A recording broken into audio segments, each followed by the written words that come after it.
Good evening and welcome to Chef for a Night. My name is Laura. And my name is Ben. And we get to host you through this evening, so thank you so much for joining us and spending your Saturday night with us. Tonight you're going to be cooking some really, really good food, and then you get to eat it, which will be an incredible moment.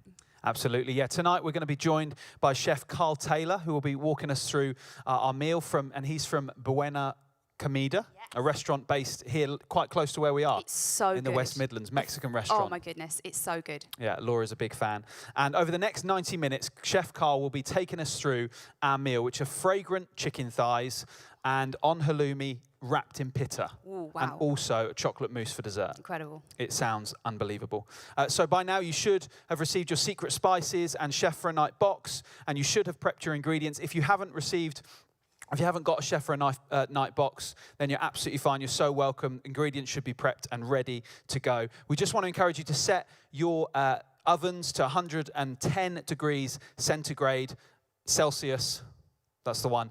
And set your ovens to that. If you're watching this on an iPad in the kitchen and you've got guests in another room, we want to encourage you. They can log on and watch this as well. So all they need to do is go to Youth for Christ on YouTube from any device, and they can watch it as well. Yes, and as we go through this evening, we are going to be telling you a little bit about the work of Youth for Christ as well. We are about seeing young people's lives changed by Jesus, and you're going to be hearing stories tonight of young people's lives who have been impacted by Jesus through the work of Youth for Christ. And there's going to be a moment where we invite you to partner with us or to financially support the work of Youth for Christ as you hear about some of the things that we have been doing and are continuing to do. And we're aware that some of you guys may have never heard of Youth for Christ before. So in a moment, we're going to see a video of some of the work that we do to give you a bit of an idea. But we're also going to go over to Karl, and he is going to talk us through the first part of cooking our meal.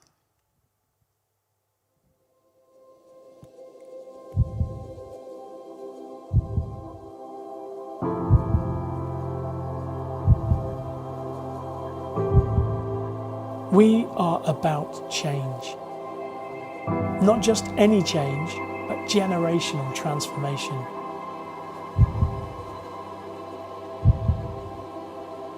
This generation is a digital generation. Young people that are connected daily, yet a generation that views social media as the most negative influence on their lives. The planet is more populated and connected than ever before, and yet it is likely that this generation is more lonely and more divided than ever. This is a generation that cares. They want to make their families proud. They want to achieve something that matters. To help others. This is also a generation that is spiritually hungry, but has a fast fading image of who God is.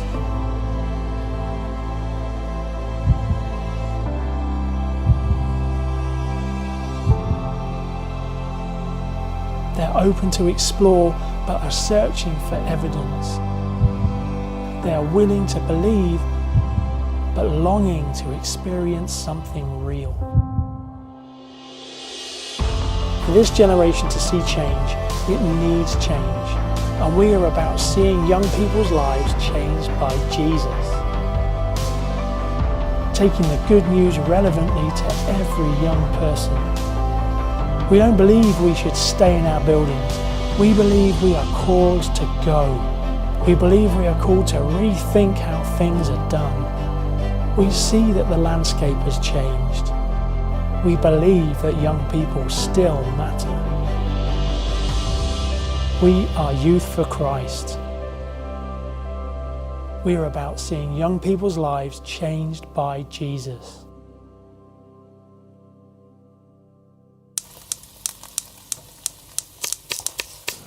Okay, so the first thing that we're going to do is we're going to marinate our meat. As I said, if you're a vegetarian, you'll get your halloumi out now, and if you're a vegan, then get your tofu. So I've got 2 thighs in there. What I'm going to do is you need roughly about a teaspoon of oil. So if we drizzle a teaspoon of oil over the top of the chicken, And then if you take your spices that was included in your pack, that's, as I said, it's 5 grams, enough for 2. Put those over. I better mention as well that in that spice packet there is sugar. So if you're diabetic or if you don't have it for dietary requirements, then don't use it. Try and use something different. Everybody's got their own little thing in their cupboards. You might have some piri spice and paprika. So whatever you're used to tasting and flavour wise, being comfortable with, then please use that. But there you go. So now that the oil and the spices are over the chicken, just marinate that in with your fingers. And also, when I say spices, these aren't spice, these aren't heat spices. Spices mean of various different things. I mean, obviously you've got pepper. Pepper's a spice. That has got a bit of a kick to it. You can have paprika, which is not spice. You can have it sweet. You can have it smoked. You can have it spicy.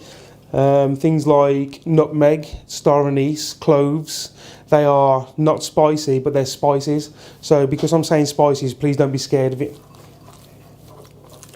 Right then, so once the meat has absorbed all that beautiful flavour and oil, I'm just going to grab my pan and I'm just going to rest that in there nicely.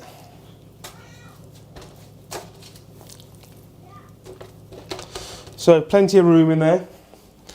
Now, because I want to make a sauce for later, what we're going to do is we're going to incorporate the chicken stock that's going to come out and some other bits and pieces I'm going to put into there as well, and at the end we're going to make a beautiful sauce to drizzle over the top. So chicken thighs in, you need about 70 mils of just water, so we're going to pour that in. Remember that stock cube that I was telling you about, or the stock pot? Pop that in there too. And literally that is it. Obviously I'm touching raw chicken, I'll be touching raw ingredients too, and throughout this whole process you should always be washing your hands.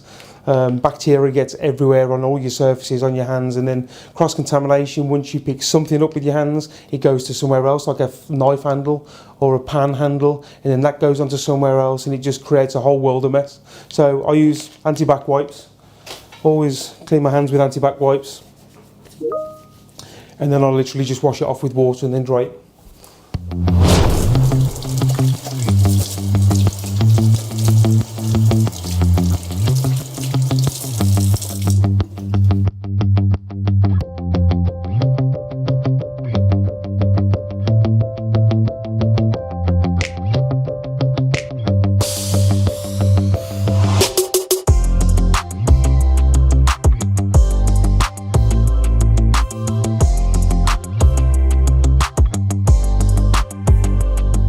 So the next thing that we need to do is we need to cover the chicken completely.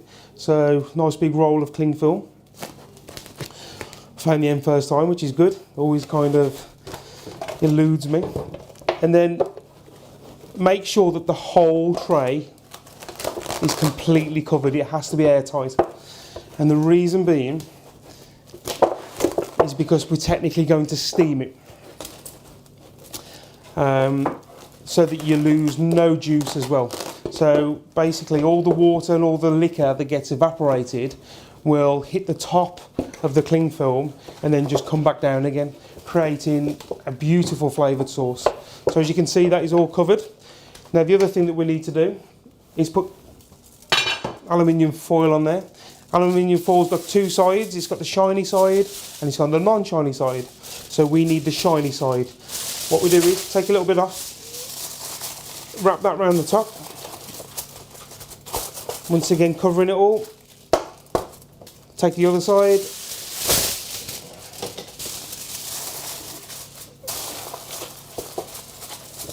and then just make sure the whole of the top is covered, and the shiny side will bounce the heat down and create a little bit more of a steam oven, and it will intensify the cooking process too, because we're going to cook it slow. We need to cook it quite intensely. So what I'll do is now, I'll just put this to one side whilst we make the wedges.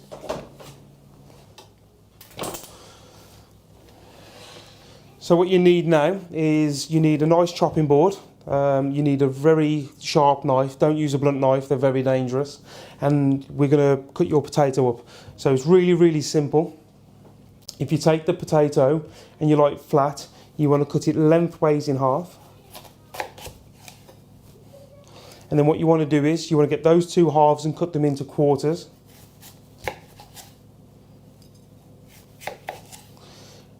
And then you want to get those quarters and cut them into eighths. So be very careful.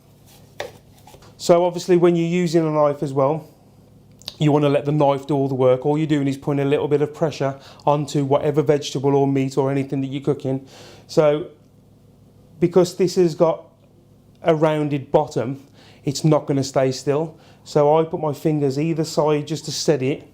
I put the knife through the middle, and as I said, I just literally cut into it and let the knife do all the work.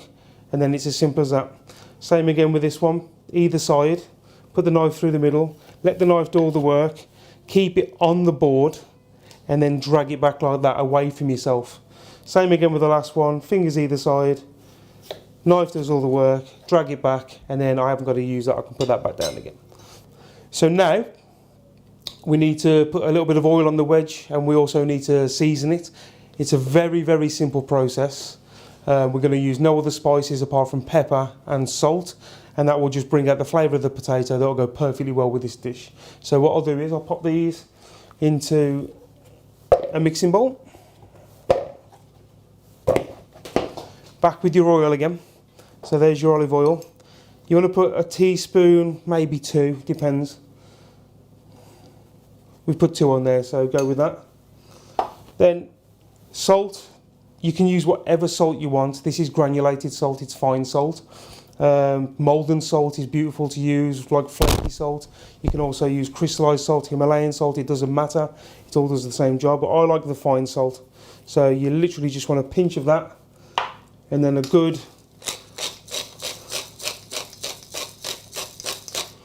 10 turns of your pepper. So grab your potatoes, just flick them round so that all your potato wedges evenly coat. A little bit of salt on there, a little bit of pepper, and that's all you need. Bring the flavour out beautifully.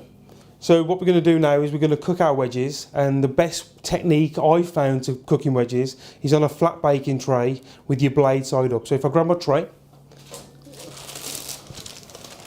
I've already got my baking paper on there, and then I'm going to get each individual wedge and I'm going to rest it on the surface like so.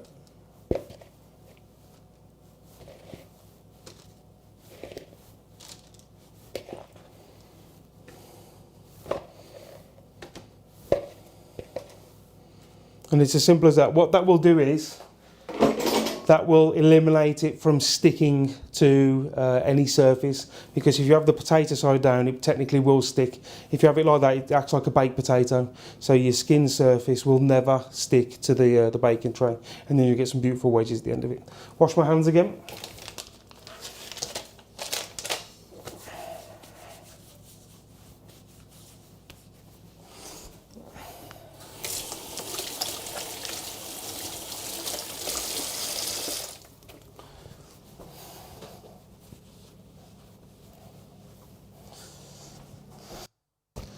So we're ready to put the wedges and the chicken into the oven. The oven is preheated, as we've said earlier, and I've preheated it to around about 110 Celsius. That's roughly about 240 Fahrenheit, and gas mark half if you're using an old conventional oven. Preheating, it depends if you've got a fan assisted oven or just a standard oven. In a fan assisted oven, you want it on for about 10 minutes beforehand. If you've got an unfan assisted oven, then get it on for about 20 minutes. And then by the time you're ready to pop this in, it'll be at perfect temperature. Right, we'll pop them in there now.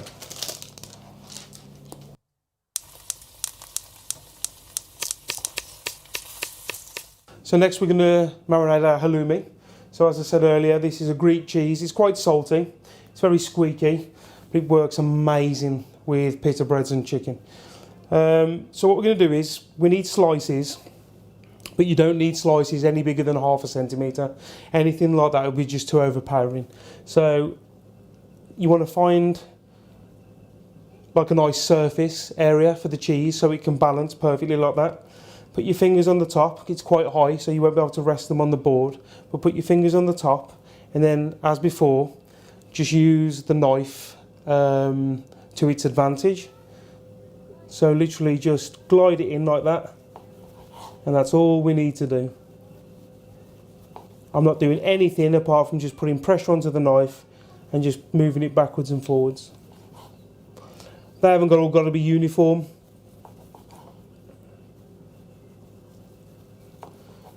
As long as they're a decent size. So there you go. So what we need to do is now we need to marinate them in a little bit of lime and some pepper and some olive oil. You don't need salt. They're very, very salty as they are. So just place them on your plate. And then we're going to drizzle some beautiful olive oil over. A little bit of cracked pepper. You probably want about 10 turns again. And then also a little bit of lime.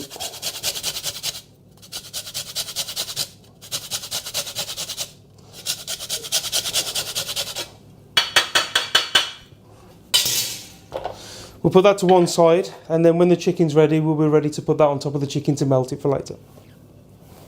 So I'm just using antibacterial wipes just to clean my surface. You can use sanitizer, don't use bleach.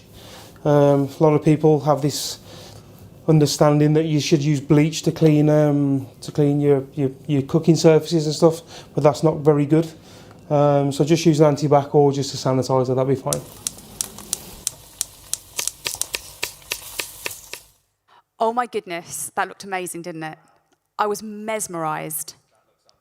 It does, it looks incredible. I can't wait. And I learned something about wedges. I learned that half them, and quarter them. Mine are always out of shape, cook them blade side up. I'm learning new things. I start with, I'm going to do chicken wedges, and then I always end up just doing chips. Potato cubes. Yeah, just to avoid the wedges. Yeah. We would not be brilliant at this, but we want to see how you're doing. We would love to see your pictures. I've been having pictures from friends come through on my phone. We want to hear how you're getting on. We want to see your food. We want to see where you're cooking. We want to see who you're cooking with. We want to see your guests. Show us.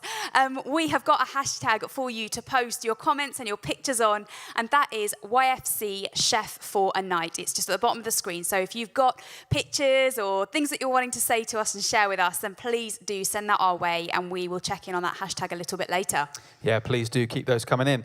And while your chicken is being cooked and your potatoes are cooking, we're going to share a little bit more about the work of Youth for Christ. Yes, because Ben, you were in Gloucester this last week with some young people, and we have local centres all over Britain, and Gloucestershire Youth for Christ are a centre based in Gloucestershire. And Ben, you were with some of those young people this week. How was that for you? Yeah, it was such a joy. I think coming off the back of lockdown, it was. I had the immense privilege to travel and go and meet with some of those young people and hear their stories of how the Gloucestershire Centre had been impacting their lives, knowing that actually centres across the UK have all had stories like that. So we're going to flip to a video and you'll see some of those stories now. Guys, thank you so much for coming out here today. Why don't we start with your name and your ages? My name is James and I'm 17. Hey James, thanks for coming. I'm Timothy and I'm 20. My name is Evie and I'm 13. I'm Elizabeth Bamford. When was the first time that you remember that you thought, is there a God? Why don't we start with you, James? For me, it was my first time going to Salsa Library. I've grown up in a Christian community, so I've always known God, but I think I started to take God seriously when I was around the age 6, 7. When or how did you become a Christian? I became a Christian when my youth group were praying that we would commit to God and, commit to our whole lives, and I joined in with the prayer then. It was at this little festival called the Gauzy Fire Festival. It was in the youth tent. And at the end of the talk, there was like a little a call for prayer. I can't remember what the prayer was about, but I just remember feeling like the strength and power and just being in awe of God. Yeah. How do you feel that your relationship with God plays out in your everyday? Why don't we start with you, Timothy? For me, it's key. Those moments, like knowing just God's there, even if I'm not doing anything, like just knowing I can just give a little fire and forget prayer about anything, and that God is just always with me. Growing with God has been a key part of my everyday life. I read the Bible in the morning and try to just watch videos about explaining the Bible and how we can get closer to God. My family have supported me. They're all Christians as well. And I feel like God's just always been there for me, and He's always helped me in whatever I do. Could you explain a little bit how being involved in Youth for Christ has affected your Christian walk? Evie, why don't we start with you? So I've been doing things with Youth for Christ for a number of years now. And each one I've just wanted to go back and do more. They've all been amazing. And they really boost my relationship and help me connect with God so much more. Youth for Christ have helped me apply God to my everyday life, and they've helped me understand how much God loves us and what He would do for us. The community is really, really good, and it's always nice to have people to talk to about it. I was part of a group that Youth for Christ run called Underground, which is like a young leaders development sort of group, which really helped equip me, especially now that I'm at uni. I had the privilege last year of leading hall groups, which is like a little Bible study for first years so they can feel settled in. And now I'm sort of like helping equip those people leading hall groups, which I wouldn't have been able to do without all of the things that I learned in Underground. Guys, what is the best thing about being part of a youth group? James, why don't I start with you? The community is really peaceful and caring, and it's just really good to have a group of people who are your age, who are kind of going through the same things and wanting to get to know God better. And so having that, like so, available is really helpful. Yeah. Everyone's really open about what they're going through and what they need prayer for. So I think it's just a really open community to just rely on and have friends with. A couple of years ago now, I remember like the community and fellowship and being able to grow together as a group, a little family.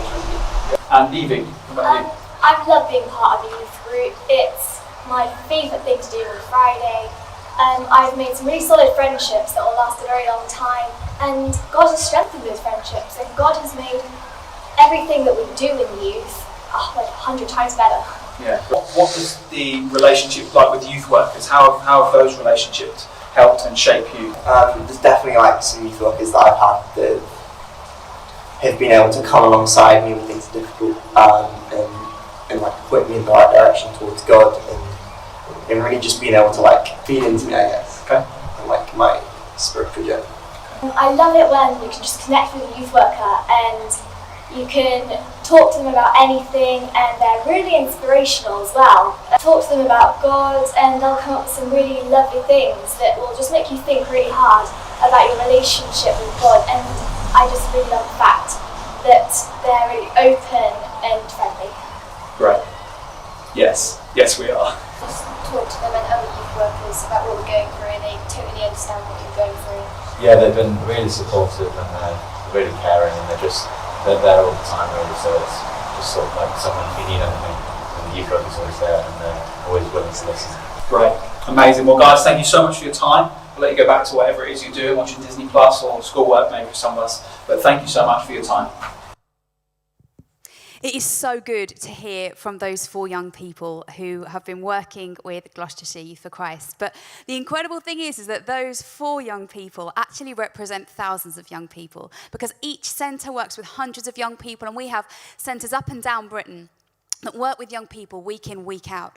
But at National Youth for Christ as well, we have ministries that, again, work through Britain, helping young people come to know Jesus for the very first time. So Ben, do you want to tell us a bit about what National do and the difference that makes? Yeah, absolutely. Nothing is as important for us at National as when a young person gives their life to Christ. And we want to give opportunities for young people to do that. And so we do that through many different ways, including touring teams that go around the country into schools and youth groups and churches, with digital, online, YouTube evangelism, through prisons work, through resources for youth groups and for churches.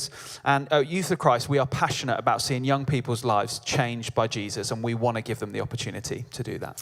Yes, and as we've just said, hearing from those young people is incredible, but we want you to hear from some more people now as well. We want you to hear from people who have worked for us at Youth for Christ and been a part and still are a part of the Youth for Christ family, but at the same time also people who partner with us in working up and down Britain in sharing the good news of Jesus. And so in a second, you're going to see some footage of partners that we work with and that champion us and work with us with young people. And then you're going to go on to see another short clip. And this one really is about what we have been doing in lockdown, what we have been doing in this last season, where our circumstances have changed, but the mission has remained the same. Hi, I'm Cassie Burton. I'm a singer-songwriter and a worship leader, and I first heard about Youth for Christ from my friend Tonya when I was about 14 years old and fairly new Christian, and she'd just been on a mission which was through an initiative called Street Invaders, so way back in the 90s, and I was quite excited to hear about this, and so the following year I booked onto Street Invaders also, which involved going up to Worcester, I think it was, for a bit of training, and then went out to Ebervale on mission, and that summer was just a really, really influential time in my life. I learned how to be part of a team, I learned how to pray for people, pray with people, give my testimony confidently, and I just grew so much in that summer, and I'm really, really grateful for the impact that Youth for Christ had on me when I was a youth.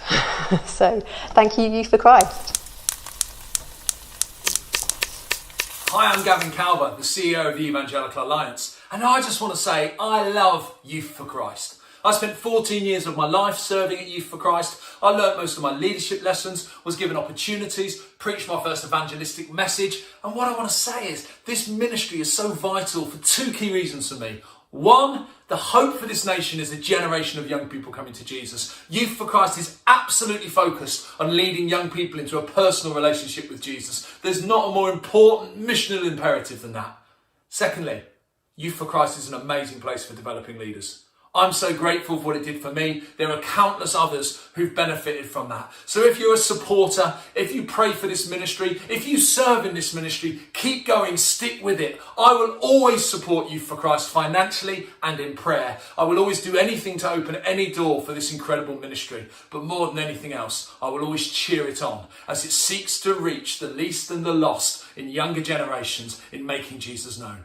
Go for it, Youth for Christ. The best is yet to come. It's been a pleasure to be part of it so far. I look forward to being part of it for the rest of my days. God bless. Hi everybody, it's Chris Kandaya here. I'm the founding director of Home for Good, a charity with a vision to see a loving home for every child in the UK care system. And over the years, it's been a privilege to partner with Youth for Christ. We both share a passion for children experiencing and knowing the love of God. And so we've had lots of opportunities over the years to work together. And I'm a big fan, and I really want to cheer on their work, because even in lockdown, they're trying to provide support and help and hope to children right across the UK. So I'm right for you guys. Anything I could do to support you, cheering you on. Thanks for your passion. Thanks for your heart. Thanks for your faithfulness to serving God amongst children and young people in the UK. God bless you in all that you do.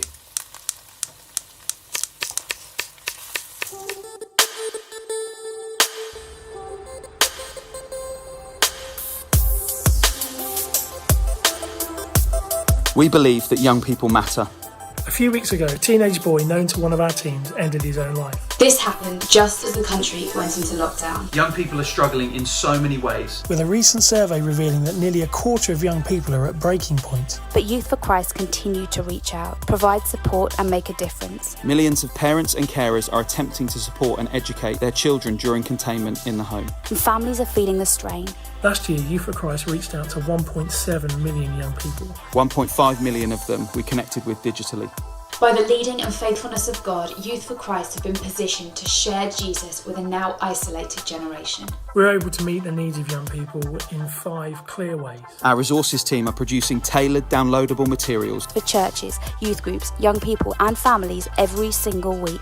We also have a storehouse full of materials ready to be posted. Our RE website is gaining national recognition by exam boards and is receiving a record number of visits during lockdown. Supporting the schools with RE materials now that young people are studying from home.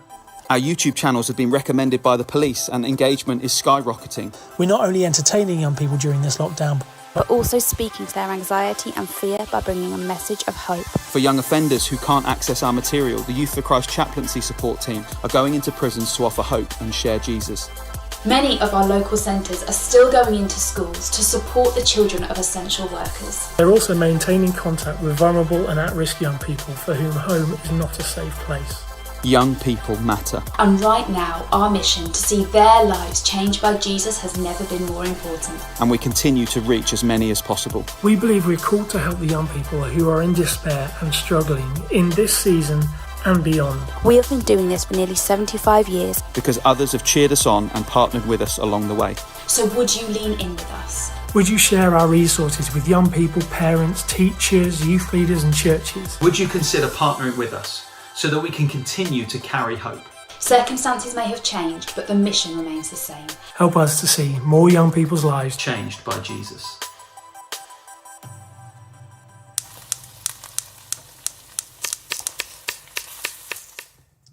Youth for Christ cannot continue to reach young people across this nation alone.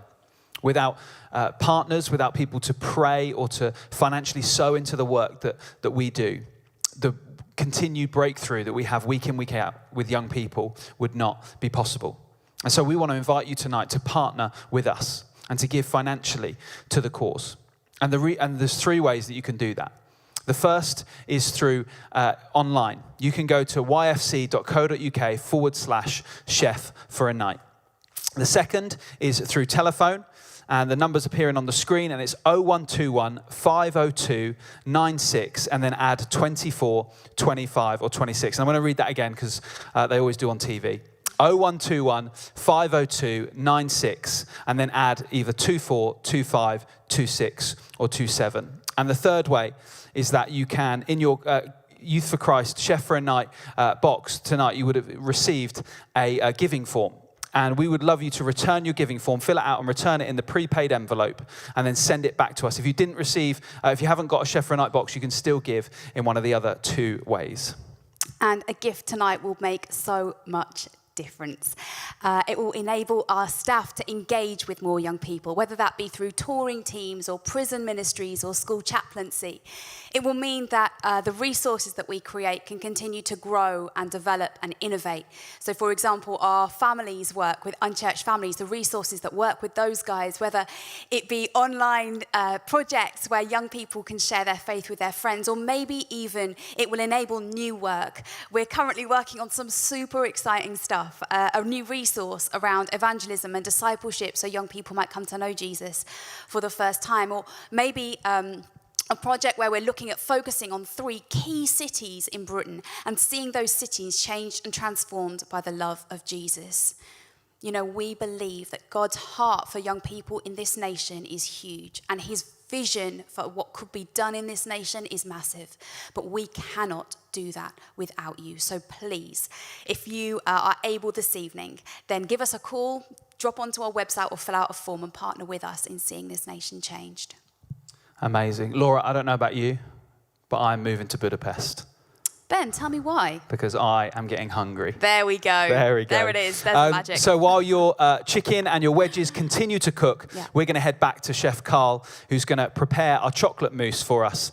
And then we're going to hear from Roy Crown, who is the director of Hope Together, and he's previously the director at National Youth for Christ. So now that our main is in the oven, what we're going to do is we're going to get the dessert done. I'll just bring all the stuff over. So with the dessert, it's really, really simple. We're going to be doing a chocolate mousse. So we need eggs. We're going to use some double cream, some sugar, and then also some chocolate. So it's only 4 things that we're going to be using to make this chocolate mousse. It's a little bit technical in places, but it's completely fine. It's really easy to do. So the first thing I need to do is I need to crack the eggs and I need to separate them. So I've already done one. I'll just do a second one to show you. This recipe as well, this recipe is for 2 people. So the recipe ingredients that you guys will get is for 1 person. So obviously if you want to make it for as many people, just times it by 2, 3, 4, whatever you need to do. With an egg, so it's really, really simple to separate. Some people use the hands, but it can be quite messy. So what we're going to do is we're going to use the shell. So the shell is really, really simple to do. Crack the shell on the side. And what you want to do is you want to take off half, the top half of the shell, so it's in 2 halves. So if you keep pouring the yolk into the opposite shell, you can see the white or the albumen being separated. Now we need both bits of the egg. I think that'll be fine now. And then when I've done that, I'm going to pop the yolk into where the other yolk is, and then I'm going to put the other white into the other white.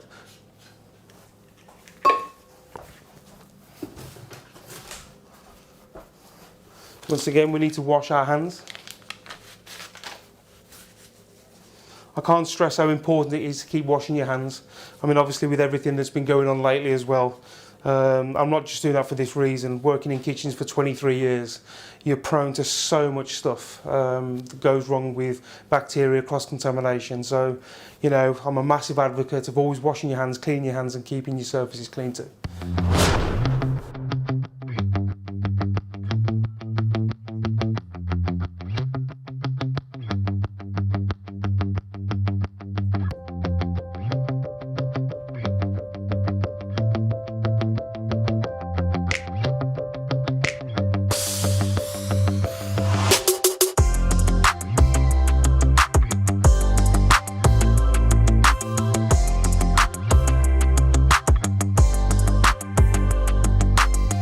So you can see that we've got the eggs separated, we've got our cream already weighed out, our chocolate already weighed out, and our sugar weighed out.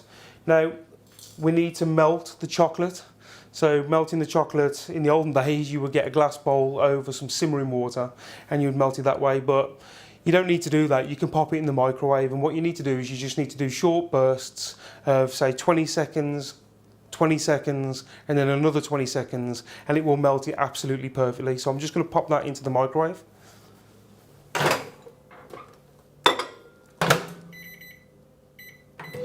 So as I said, 20 seconds. I'm just going to get myself a spoon, because what will happen is, because microwaves work from the inside out, sections of the chocolate will be hotter than the other sections of chocolate, so you need to mix it evenly so that the warmth disperses evenly, and then it melts exactly how I want it to. So it's started to go. Another 20 seconds and then we'll be ready to rock and roll, I think.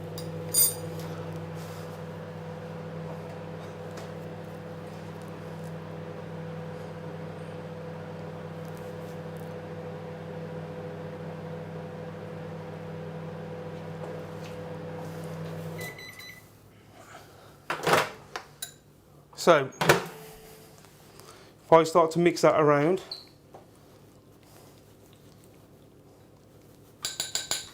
it is a bit messy, but that's fine, just work with it.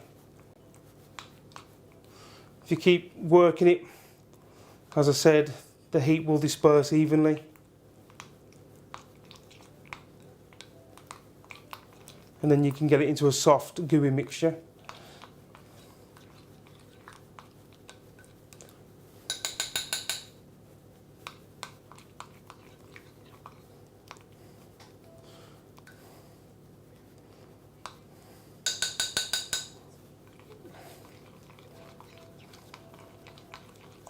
Keep working it, it may take a minute or so.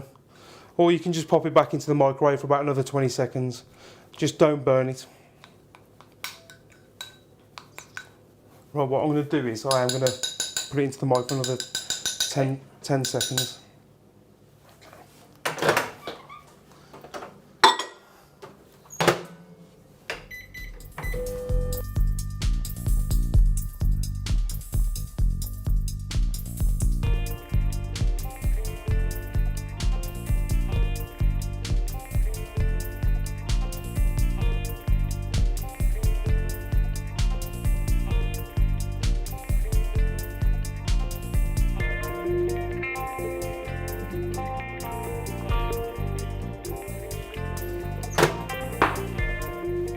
Okay, that's perfect.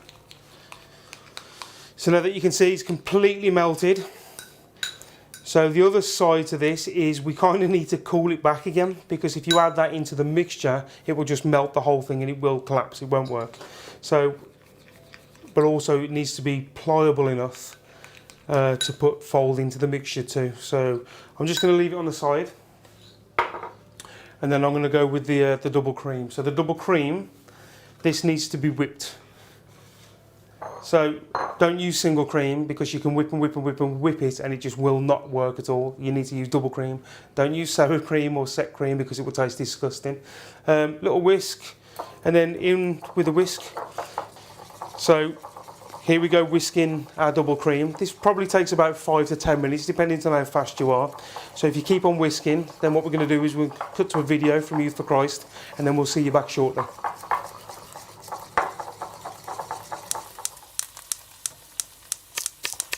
Hi everybody.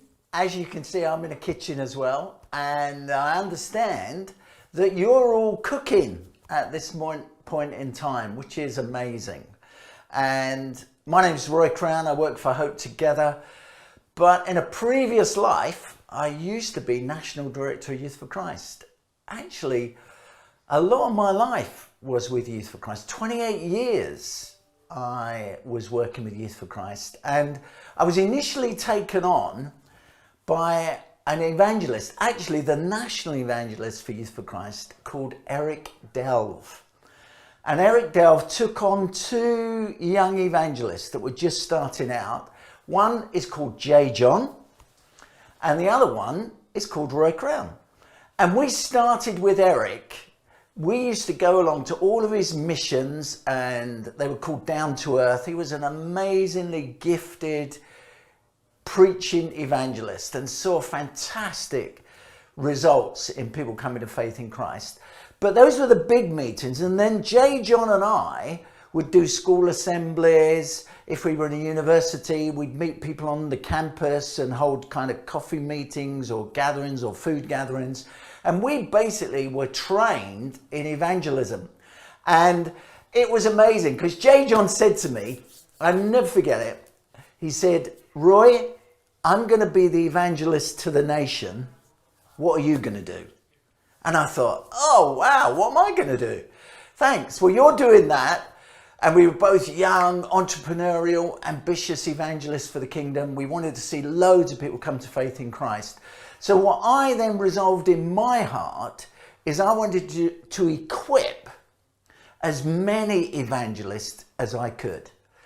And J. John then moved on, Eric Delve moved on, and I stayed with Youth for Christ. And my passion was to see the gospel impact young people. Because if you catch young people at an early age giving their life to Christ, then you have the rest of their life to serve Jesus. And probably, if you look theologically, most theologians would say that the age of the disciples was probably between the age of 14 and 22. So Jesus spent most of his intense ministry with a youth group because he was convinced that they could change the world. So that's why I was passionate about Youth for Christ. And how are you doing in the kitchen? You see we've got some coffee here, we've got some other things. I trust your cooking's going really well. I want to say that during this season, this locked down season, I think it's been young people that have probably embraced it more than anyone else. We've struggled, I've struggled. I never knew what Zoom was before 3 months ago, and now we're all zoomed out. Social distancing, we never knew what that was. But young people, they're kind of an interesting mix, aren't they? Because they cope with change and yet they don't cope with change. It's really interesting.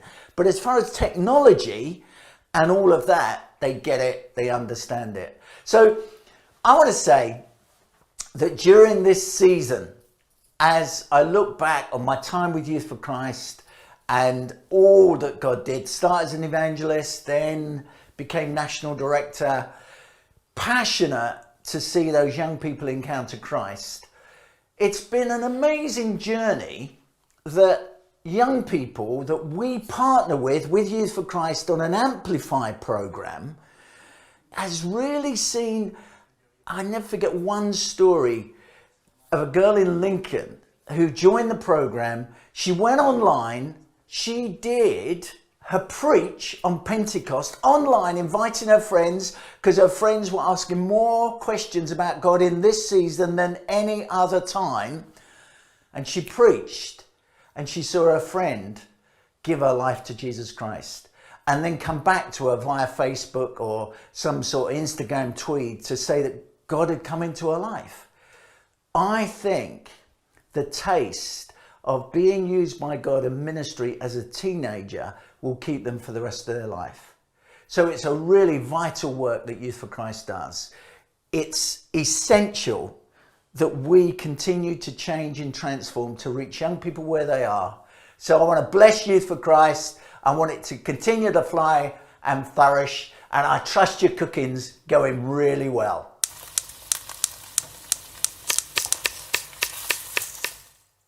We are so thankful for Roy taking time to record that message for us this evening. Roy was the National Director of Youth for Christ for 12 years, and he gave so much to young people coming to know Jesus for the first time, but also discipling young people so that they could share Jesus with their friends and that their potential could be released in partnership with Jesus. You know, tonight is about amazing food, and it is about having a lot of fun. But more than that for us, tonight is about young people and seeing young people's lives transformed. And we're so aware that many of you watching this tonight, many of you joining with us and posting on social media are people who are already partnering with us and giving to us. And we just want to take a moment to say thank you to you. Thank you for all you have given. Thank you for how you have prayed for us, for how you have sacrificed for us. We are so deeply grateful. And thank you for all that you have done and all that you will continue to do as well. We couldn't do what we do without you. But if you haven't done that, if you've never partnered with us or financially given to us or prayed for us before, we would love you to join us in that as we see young people's potential in this nation released and realised through coming into relationship with Jesus. Amazing. In the next section, Karl is going to be finishing up the preparation for the chocolate mousse. But first, before we go anywhere, we want to check on you guys. We want at home, see how you guys are doing. So let's go over to the socials and see how you are getting on. Yeah, we've been looking at some of this. So this is a little picture here and a little quote from Ryan, cooking from the West Midlands, with a little J.R. Tolkien quote saying, "If more of us valued food and cheer and sing above hoarded gold, it would be a merrier world." They look like they're having a lovely time. Couldn't agree more. Couldn't agree more. Our next one is a picture is from Ryan, watching from Baku in Azerbaijan. Wow. Shout out to Ryan. I'm not even sure what the time difference would be there. Yeah, no, I don't know. No, I don't know. I don't know. That Maybe is it's 3 hours. Yeah, So I've just been told. Wow, that's amazing commitment. It's great to have you with us. And Karen as well, wondering if she has used too much lime on her halloumi. Well, Ben, it's a good. It's an issue we all face, really, isn't it? Yes. And it's one that nobody's told me what to say here, but I think the cheese is salty enough to balance out the succulence of the lime. It's good. It didn't look like you were reading that at all. I didn't need to read it. I didn't need to. Just natural kind of. Yeah, very natural there. Yeah, so it's great. You're fine, Karen. Okay, all is fine. And also James, wow, my gosh, James looks smart, suited and booted and ready for Chef for a Night. Looks incredible. I feel like I'm dressed down. I should have put more effort in. I feel like I'm certainly dressed down with the double denim. Amazing. There's a good chunk in this next section where Karl is going to need us to whisk. And so it's going to be 4 minutes of straight whisking. So we have done a whisk assessment. Yeah, you're welcome, everyone. I can't even react to that. And what that means is that we advise you to take a little screen break. You won't miss anything. Keep the screen on in the background, but take a screen break whilst you whisk away, and then Karl will be back to finish off the dessert. So welcome back. As you can see, I'm just finishing my whipped cream. You want it kind of stiff, but you don't want it overworked and too stiff.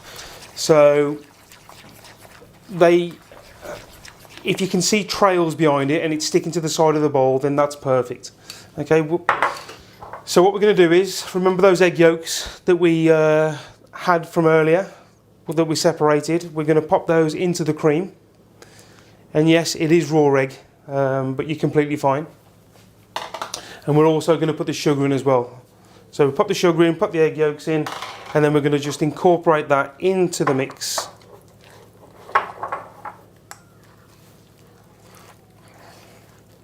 And as you can see, it's a beautiful yellow, liquidy colour.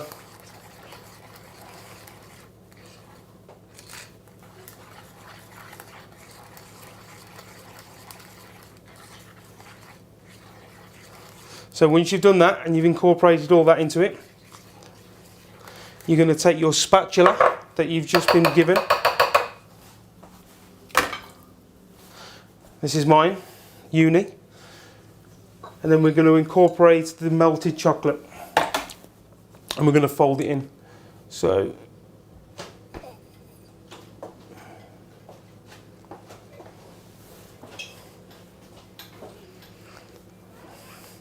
make sure you don't waste any of the chocolate. Sacrilege if you do. And then literally just fold that into the mix. I was always taught to do it like a figure of 8. So it really incorporates all of the ingredients together. And as you can see, that's bubbling up now. That's looking lovely. But there's still one more element that we need to do.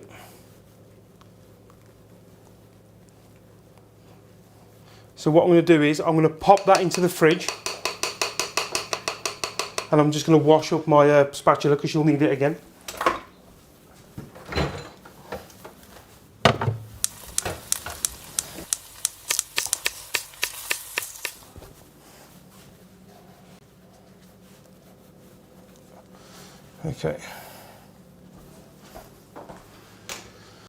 Okay, now we're going to be doing the fun bit, which is the meringue.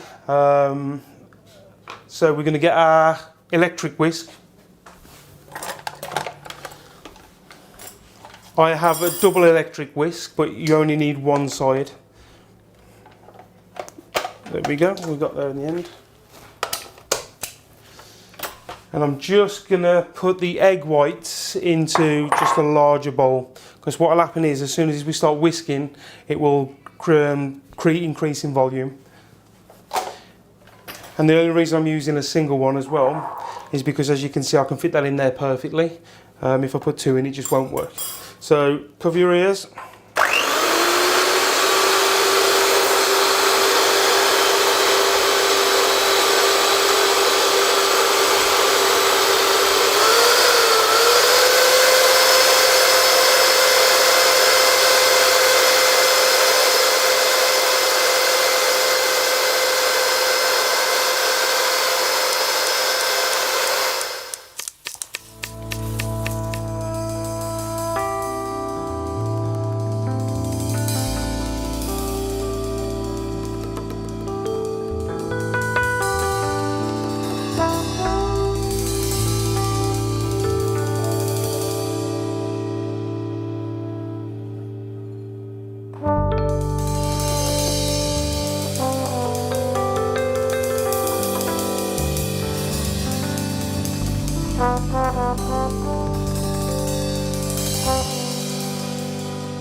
There you go. So it roughly takes a good 5 minutes to do that. And the way that you know it's perfectly done is by turning the bowl upside down, and if it doesn't fall out, then you're laughing. There you go. So that's done. And don't try and whisk that with your hands because it will take forever. Right, so what we're going to do is now we need to incorporate the meringue whites into the chocolate mousse, and then we need to just put it into a bowl and then sit it in the fridge for it to set.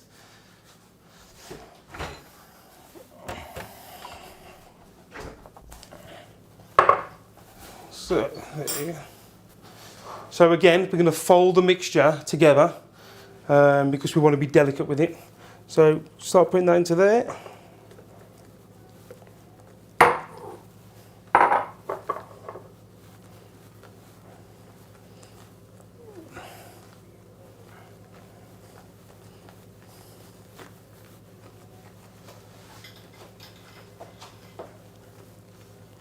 So what this will do is, as soon as the meringue starts hitting the chocolate, it will create it to kind of bubble up and mousse up. And then, as I said, when it sets, you'll get the best tasting mousse that you've ever tried. You could do this with any chocolate as well. So I've used Cadbury's, the dark milk chocolate, which is a mixture of milk and light chocolate. But if you wanted to try something different, you could use Oreo chocolate. You could use Terry's chocolate orange. Depends what flavour you want in there, really, to be honest with you. You could use a mint chocolate and have a mint chocolate mousse. I'm sure whatever you want to use, it will be delicious. Be careful. This is for 2 people or 1 person if you're me. It depends how hungry I am and how much you want to eat.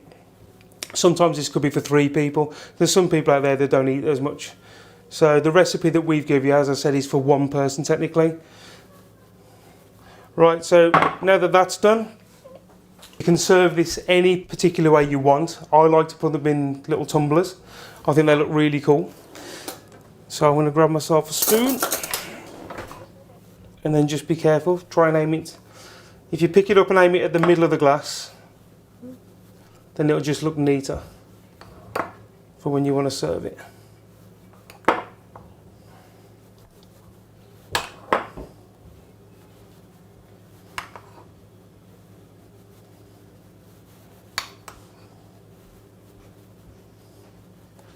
So there you go, that's good enough for 1 portion. So what I'm going to do is I'm going to pop that into the fridge for it to set, and then we'll come back to that later. If you want to be really fancy and you want people over and you want it to look really, really special, you can put it into a wine glass. So we'll do that with the second one. You can do loads of stuff with this mousse as well. If you can get some cherries, you can layer it with cherries, and you can make like a Black Forest Gâteau style. You can make another meringue to go on the top of it and then blowtorch it, so you get like a marshmallowy meringue on the top. You can do whatever you want with this. You can put biscuit on top, so you can make it into a crumb and then put that over the top as well. What we're going to do when we finish later is we're going to grate some dark chocolate over and some lime, so you get that beautiful zesty flavour with it too. So there you go. I'll just pop that into the fridge as well.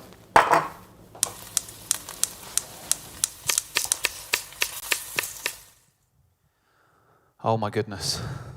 That is looking so good. Honestly, it makes me feel really hungry I watching. know. It just looks so good. Yeah. I particularly enjoyed then the unicorn spatula being used. I really enjoyed it. Unique and wonderful in every way. Absolutely. Let's go back over to the socials, see how you guys are getting on at home. Our first one is from Barry.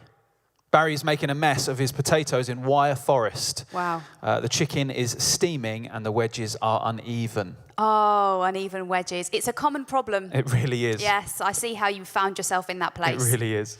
Yeah. I think we have another one from Jane, and that is a very prepared and organised kitchen. All the ingredients lined up. That's at the start of the night, isn't it? Potatoes intact, ready to go. Yeah. We are absolutely loving hearing from you guys, so thank you so much. Please do keep posting on the hashtag OSC Chef for a Night as we go through the evening. We are going to hear in a moment from more friends and partners of Youth for Christ around the nation about the work that we do and the contact they've had with us. And then after that, we're going to be hearing a little from our National Director, Neil O'Boyle, as well. So take a look at these videos from partners and people who have journeyed with us in sharing the good news of Jesus with young people around Britain. Hey, my name is Tim Hughes. I am the pastor of a church in Birmingham called Gas Street. I am a worship leader and have led worship at many festivals over the years and have had the privilege of connecting with Youth for Christ over many years. And just want to say massive thank you to all that Youth for Christ do, and just to honour and celebrate their amazing ministry, connecting with young people. I've had friends who've worked within Youth for Christ. I see their heart, the passion, the desire to carry the gospel to schools, to young people, to those on the margins. And I just think it's amazing all the things that Youth for Christ has done over the years. I couldn't speak more highly of them. Everyone I've met who's been a part of Youth for Christ, I've been struck by their passion for prayer, their love for young people, and their desire to see people know and hear about the good news and the love of Jesus Christ. So just to say, well done. Thank you for all that Youth for Christ do, and God bless.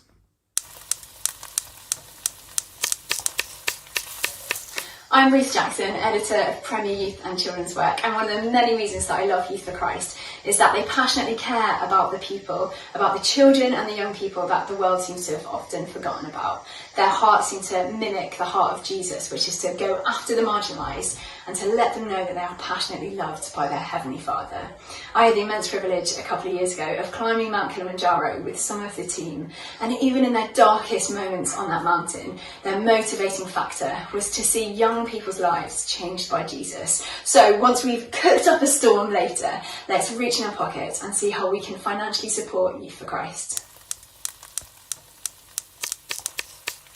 Hey everybody, my name is Tim, and I want to tell you 3 reasons why I love Youth for Christ. Number 1 is that they are unashamedly about evangelism.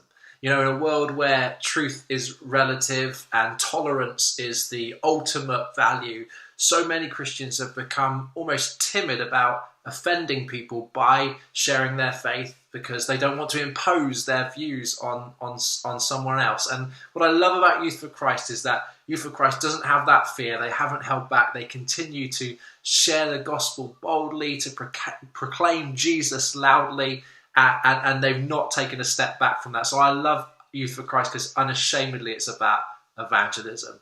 The second reason I love Youth for Christ is because of their heart for local churches, young people, and youth workers. And I think this came out really clearly during the COVID-19 pandemic, just how quickly Youth for Christ responded to that by putting brilliant resources in the hands of youth workers to help them adapt really quickly to an unexpected moment in time. And so I love Youth for Christ and their heart for young people, for churches, and for youth workers. And finally, my third reason why I love Youth for Christ is because I love the people at Youth for Christ. They love Jesus. I've been fortunate enough in my years serving on Limitless to get to know personally loads of the guys at Youth for Christ, and they're just good people. They love Jesus. They love young people. They love the gospel. They love the Bible. They love the Word. They want to see the Holy Spirit move in people's lives. And so Youth for Christ is just a great youth ministry. That's why we invited Youth for Christ to have a cafe space and to run some of our sessions at Limitless Festival because we just have confidence in them, we trust them, and we love what they're doing. So all of you guys at Youth for Christ, we love you. You're doing a brilliant job. Keep going. We look forward to continuing that journey with you in the months and years to come. God bless. The teacher told me that one of their students had just committed suicide and they needed me to speak to the pupils and parents that night. The questions that night came thick and fast, but what could I say? A 16-year-old had just killed himself and there are no good answers. So I said to the parents and young people, no matter how desperate someone might feel, it's a battle that has to be fought but with help. Then someone passed an anonymous note to me, and as I read it, my heart sank. It had just 4 simple but desperate words. I've lost the war. I stopped mid-sentence. Knowing what I was holding in my hands, I said a quick prayer and made an appeal. I don't know who sent this note or what you are facing, but you haven't lost the war because you are still here. There is still a battle to be fought. Let us help you. Come and find us. More to the point, let God help you. He promises to fight for you. Give God a chance. Afterwards, a 16-year-old girl came forward and admitted to writing the note. We heard her story, prayed for her, then contacted her parents and got her immediate professional help. A few months on, I've heard that she's not only doing well, but her faith in Jesus is growing. This band came and played at my school assembly. They were good and loud. The singer also talked in between the songs about how God knows us and wants the best for us. My heart jumped and I knew I had to talk to the singer afterwards. Me and my mate stayed after. I don't know why, but I started talking about how things were at home because I started cutting myself and sometimes felt suicidal. It all poured out of me. She understood and didn't judge me.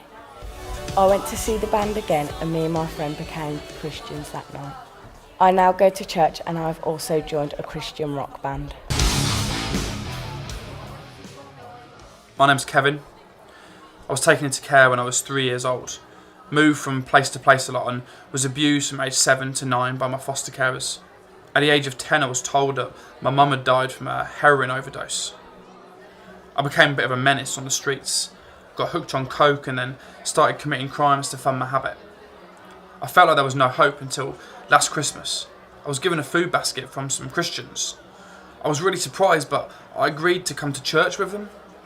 That day I met with God for the first time and he showed me how much he loved me.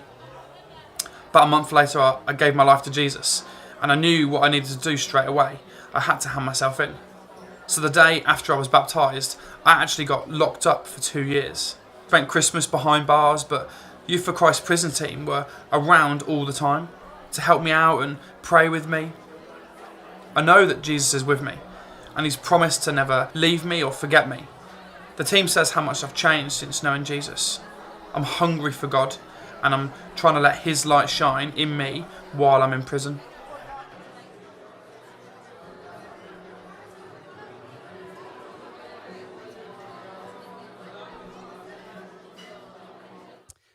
Well, good evening. My name is Neil O'Boyle and I'm the National Director of Youth for Christ. And I just want to say thank you so much because we get to come to you. Normally we invite you to us and we tell our stories, but this time we are in your home, which is amazing. And we're just so excited about it. And I hope that you've been able to catch a little bit of our heart tonight and who we're about and what we want to do and how much we truly love young people. And in the brief time I got, there's so many directions I could go. I could tell you about when I was 16 and on New Year's Eve, the authorities turned up at my house and they took me away. And I could tell you about when I came back and 2 months later, I find myself walking into a church, a building where Youth for Christ were running an event and where I heard the gospel for the very first time and gave my life to Jesus. I could tell you about how 6 months after that, I'm then leading an evangelism team and we're working with some tough gangs. And one particular night, there's 2 rival gangs fighting each other. We get caught up in the crossfire. They're throwing stuff at us. We get locked in a building. They're throwing bricks at the windows, trashing our cars, and we're waiting for the police to come. I could tell you about my very first school assembly, which was to Stephen Lawrence's classmates, who just a few weeks before Stephen had been tragically killed for racially motivated reasons. I could tell you about what's been going on in this lockdown season and how we're now beginning to hear that some local authorities have been really struggling, where they've seen a 300% rise on call-outs to young people compared to this time last year. I could tell you about the fact that the foster care system in some local authorities, they've just got no more places for young people as young people are being pulled out and they're at risk and they don't know what to do with them in this season as they've heard the stories of what's happened behind locked doors. I could tell you about the impact that this season has had on the cognitive development and the behavioral development of young people, and how actually the very presence of an adult in their lives can reduce anxiety massively. But it's difficult to do that with proximity issues. But actually what I want to tell you about is a guy called Adam. Adam is the son of an essential worker. And like when 8 million young people are locked in their homes and they're doing school from home, Adam had to go to school because his parents needed to work. But the problem was Adam had major behavioral challenges.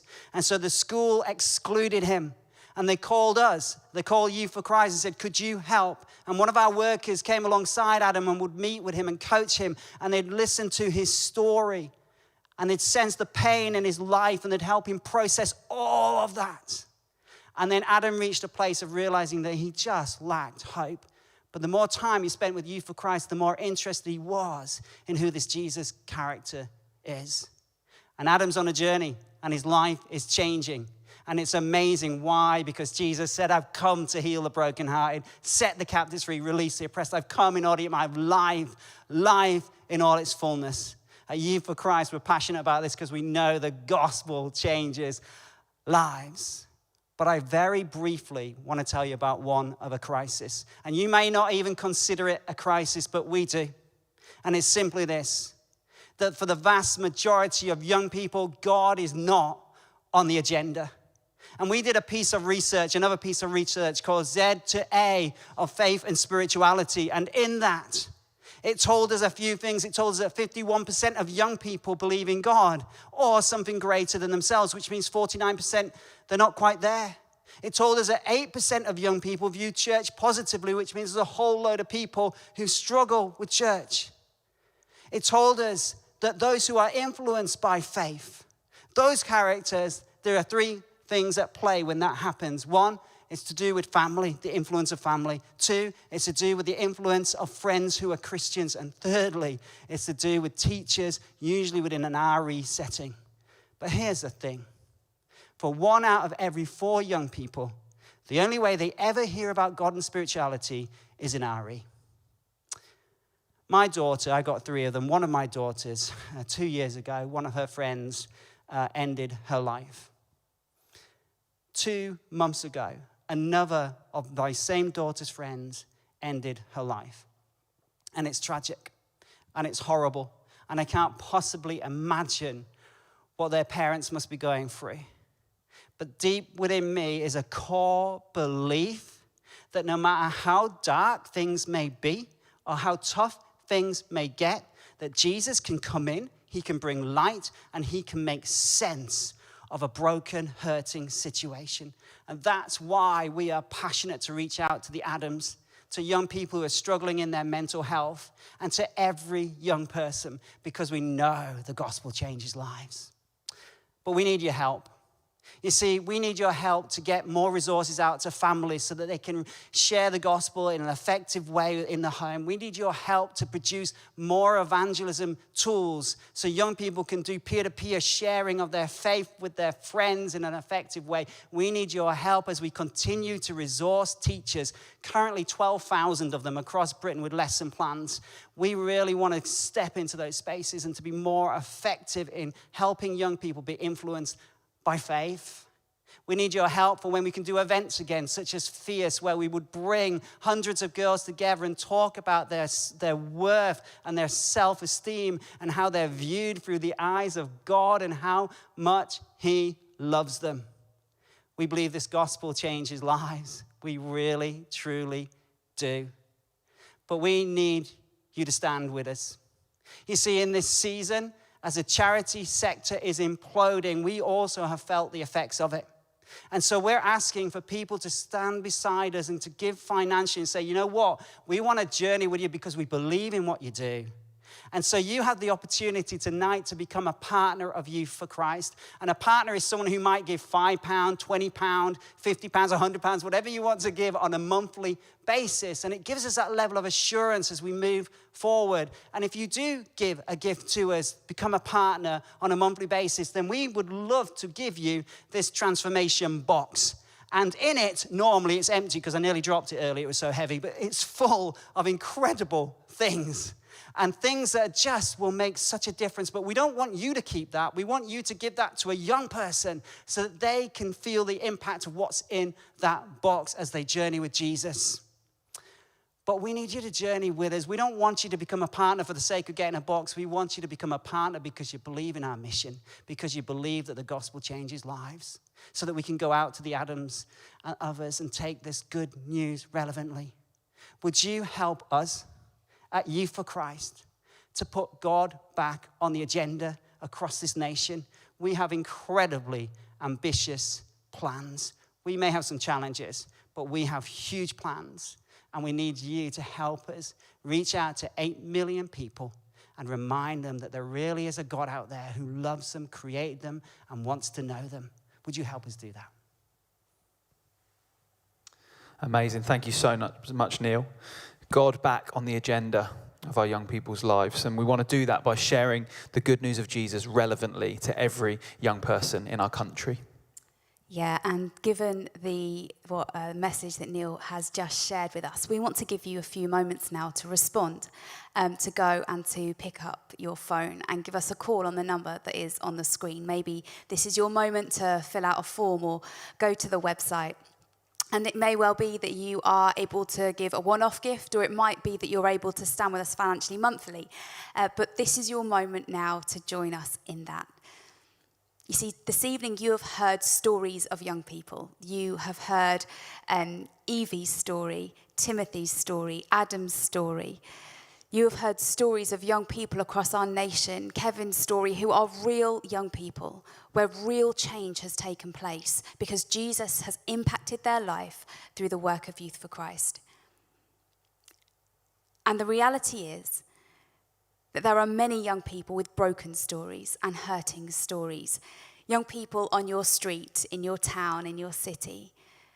And our heart is that you would partner with us this evening, that by giving, you would enable your story to collide with our story. And in doing that a young person's story might collide with the story of Jesus and their story might be transformed. What we would love is that this time next year, a young person's story is completely different because their life has been transformed by the love of Jesus. And we can only do that if you will stand with us this evening. Yeah, and if you would like to become a partner with us tonight, as Neil said, then you will receive a transformational gift pack. But again, as Neil has said, this isn't for you. We want to encourage you to give that to a young person. The contents is designed to continue the impact on them. And so we're going to give you some time now to respond.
Thank you so much for taking the time to fill in forms, make phone calls, visit websites.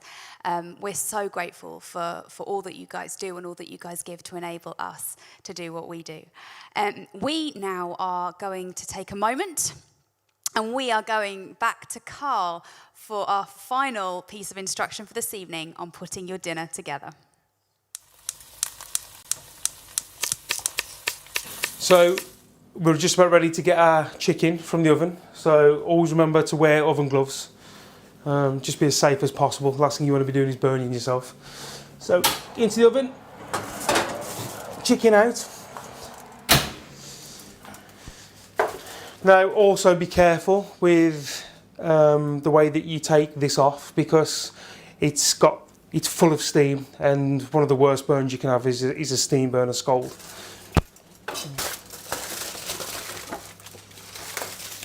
So easy enough to take off that. Now in the corner, what you want to do is you want to create a little hole. So you're doing this for two reasons. Firstly, so some of the steam can get out, so you won't burn yourself when you take it off later. But also we need to get rid of that juice, because we're going to make a beautiful sauce with it. So what I'm going to do is I'm going to bring it over to my pan. And I'm just going to take that sauce and put it into there like that.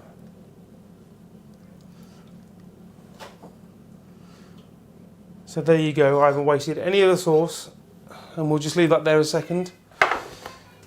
Now, you can peel it back. I mean, I have got asbestos fingers. I've been working in kitchens for 23 years.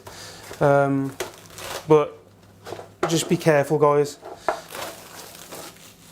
Right, so as you can see, my two chicken thighs are cooked. And what I need to do is I need to put some of that beautiful halloumi that we prepared earlier. And I'm just going to put a piece on each.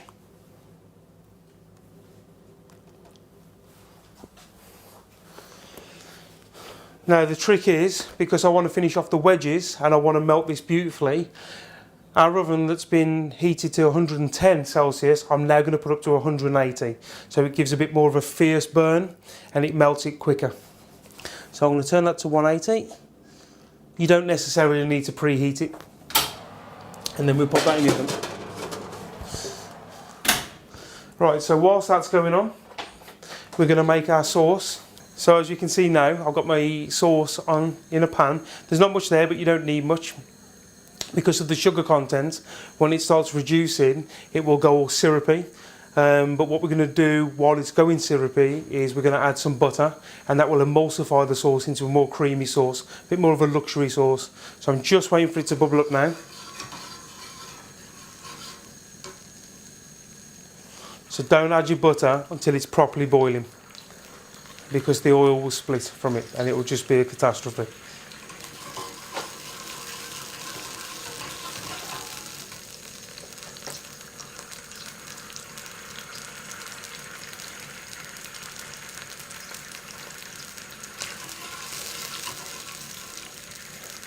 It might take a couple of minutes to do this, but just bear with it. But the trick is knowing when to pull it off the hob. So if you can see that now, you can see the bubbles are quite bubbly. So it's almost like water boiling. But as it reduces, it will go more sticky, and then the bubbles become more and more intense. You can see it.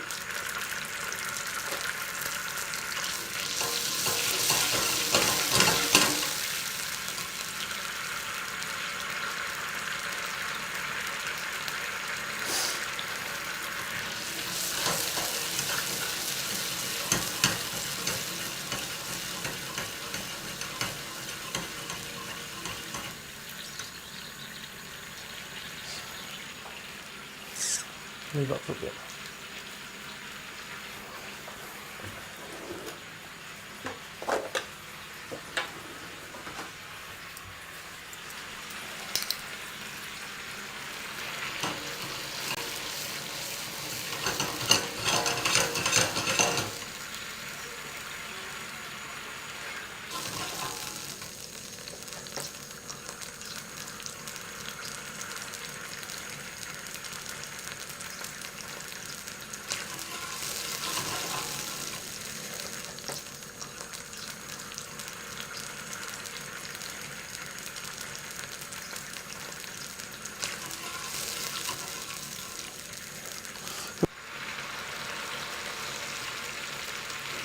Oh.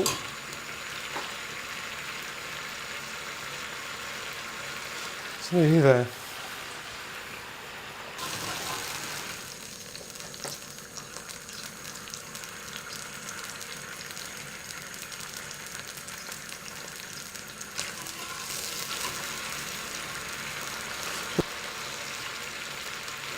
Oh.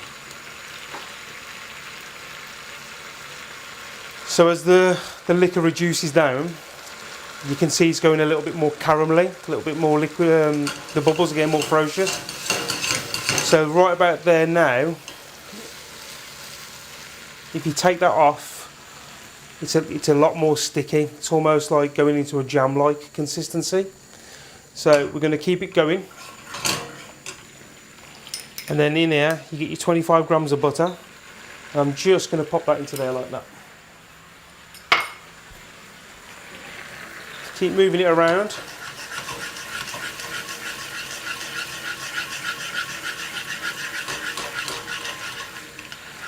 So the butter will melt and it will emulsify with the sauce, make it richer.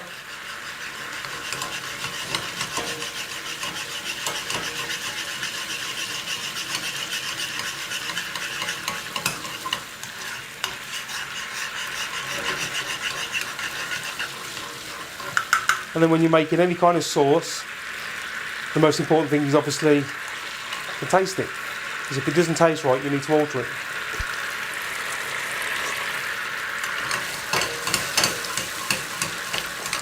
Wow, that's perfect.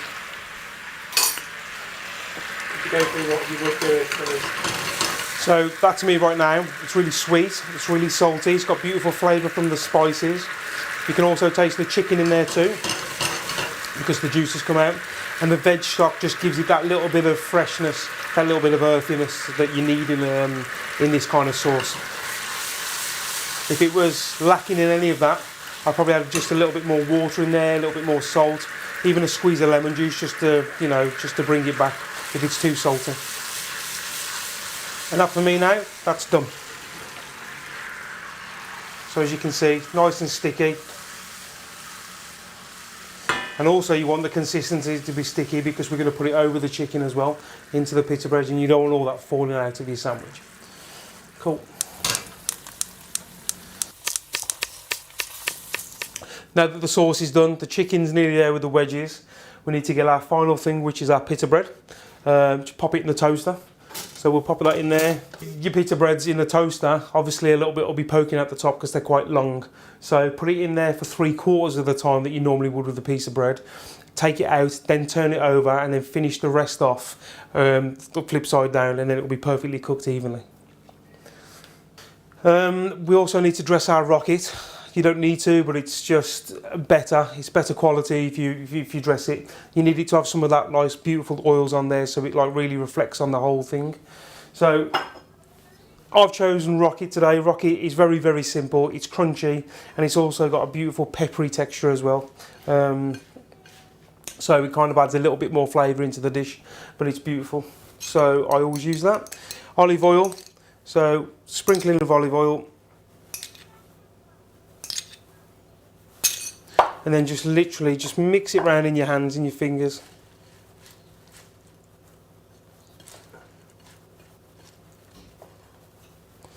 And that's ready to go.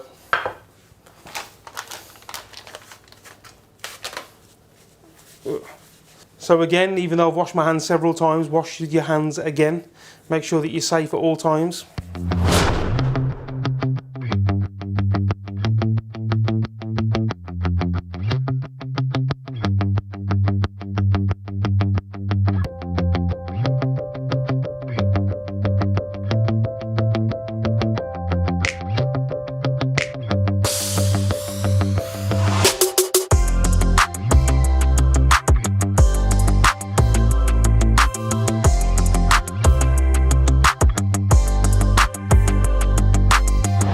Okay, so my pita bread's around about 3/4 done, so I'm going to pop it out. I'm going to turn it around and just finish the rest off as I said I would do earlier. And then what we're looking for is you need a serrated knife to cut through the bread. All bread should be cut with a serrated knife anyway, but especially a pita bread. It can be quite tricky, so we need to do it just right, and the best way you're going to do that is with a serrated edge knife. Right, so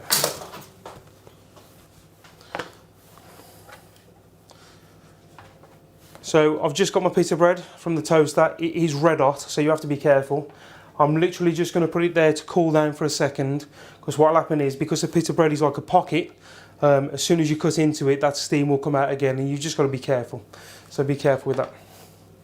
So we're just about ready now to get our chicken and our wedges from the oven. So once again, get yourself an oven glove. Open the door and be careful.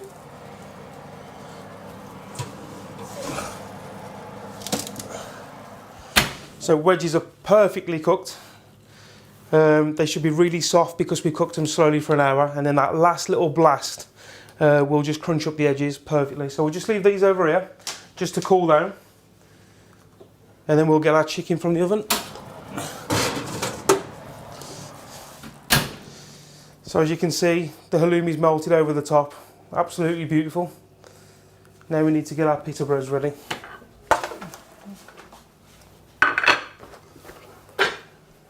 So with your pita bread, if you put your hand on top, and then if you can just cut into it like so.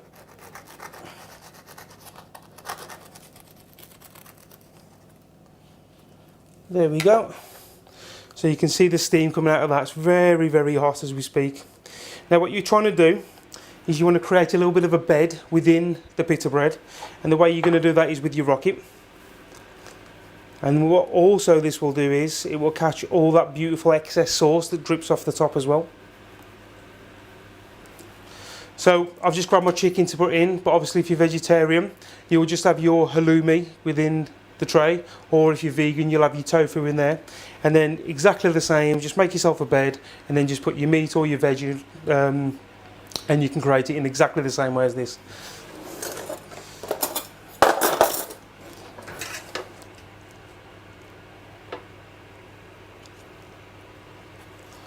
So, as you can see, one fits perfectly. And then what I'm going to do is I'm just going to go and grab that little bit of sauce that we'd made earlier. And I will do it with this hand actually. And then I'm just going to tip it in like that. You see the consistency? Almost caramel-like. And then on top of that, a few more bits of rocket salad, and then we're ready to plate it up.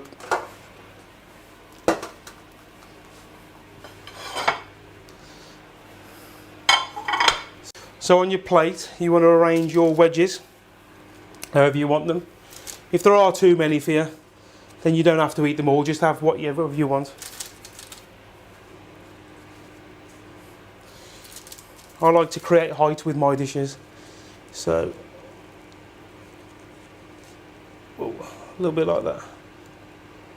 And then what I'm going to do is I'm going to rest my pita against the wedge like that.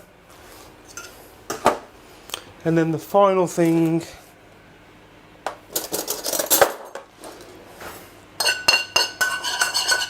take a little bit more of that and just put it over your wedges. That's the sauce from earlier.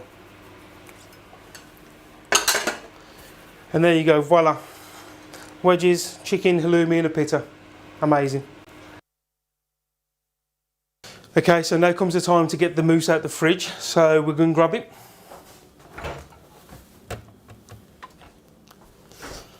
And then just as a little extra special thing to go on top, what we're going to do is I'm going to grate a little bit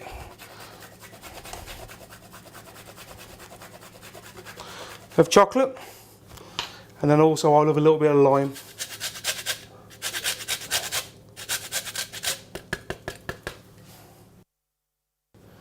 So there you go guys, chocolate mousse made from scratch, the final part of your meal. I hope you've enjoyed everything today, and I really thank you for tuning in. It's been great, I've loved hanging about with you. And I hope you've also learnt a lot about the work that Youth for Christ are doing to see young people's lives changed by Jesus. Right now, I'm going to go and enjoy this, but thanks again. Take care.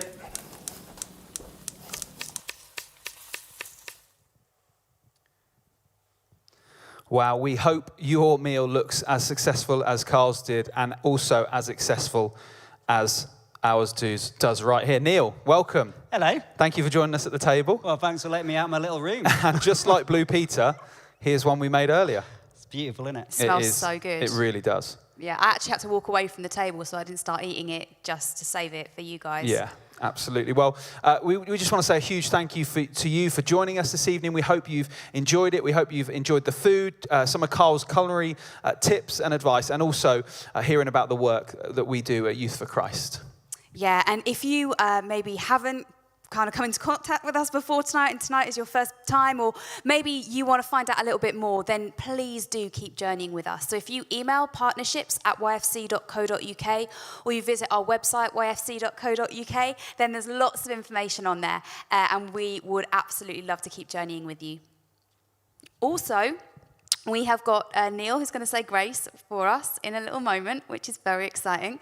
But before we get there, I just want to tell you what's going to happen afterwards. So once we've said grace, don't rush off. We have another little video that we're going to show you where if you have chosen to partner with us this evening, you will see there will be those transformation boxes that we talked about earlier, where you can share them with a young person. We'll talk you through the contents of those.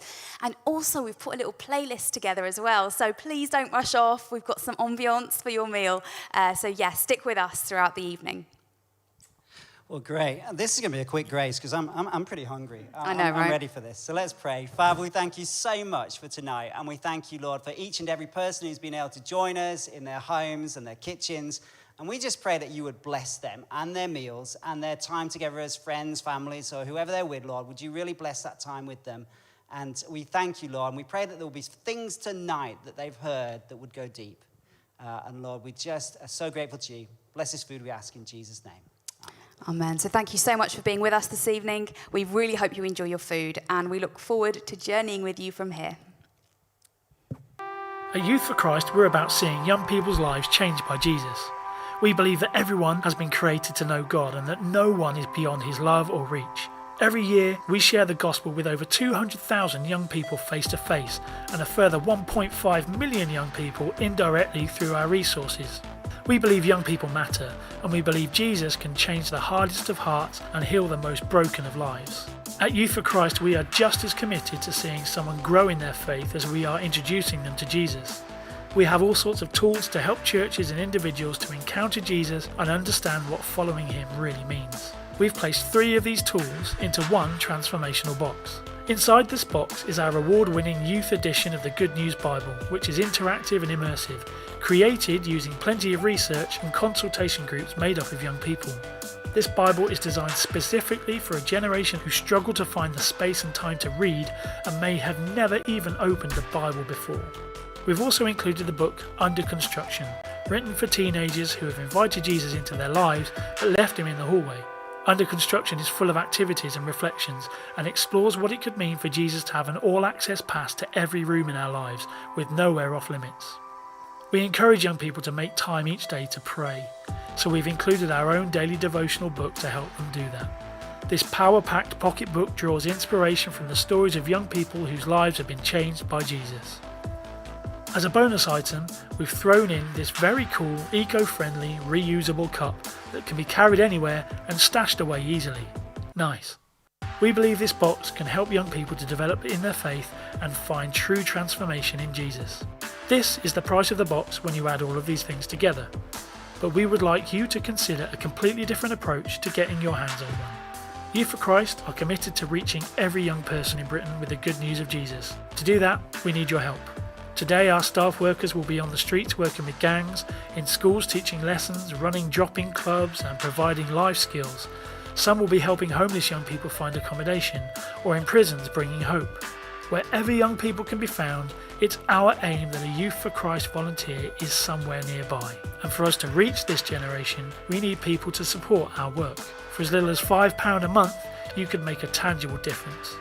If you sign up to monthly support today, then we would like to give you a transformational box with the hope that you would, in turn, give it to a young person you know who is on their own journey of faith. We're about seeing hundreds of thousands of young people's lives changed by Jesus. You could help us make that a reality.